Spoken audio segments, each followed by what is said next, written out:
Konkret gap, menga tegasam yo'qmi? Shuni ayt bo'ldi. Men tegaman deb o'tiribman endi. Xalq nima deydi? Oldin bunday jenang bilan zakonni ajrashib ol. Voy, kechirasiz deyman aka, sizni sansirab yuboribman. Endi qonuniy bo'lsin deyman-da. Endi men ham bir qizdagina gapman hali. Uyga sovchi jo'natib, qalin puli sut haqqi deganday.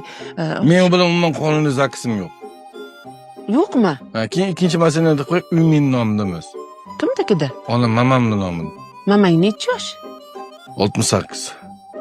Hech qancha qolmabdi, aynan. Nima qolmabdi chanchi? Endi mamangni 70 ga kirishi, uni yubileyini o'zim boshqa ish bo'laman. Salomat, boshimni og'ritding. Boshingdan o'zim aynan. Mamam boradi, gaplashasiz. Ha, men qara, demak, boy.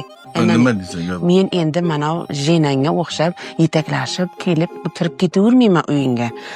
Hay yor bo'lsin. Ana bunday Ozodbek, Nazarbek chaqirmaysanmi to'yga bir? Kechirasiz, yana sansirab yuboribman.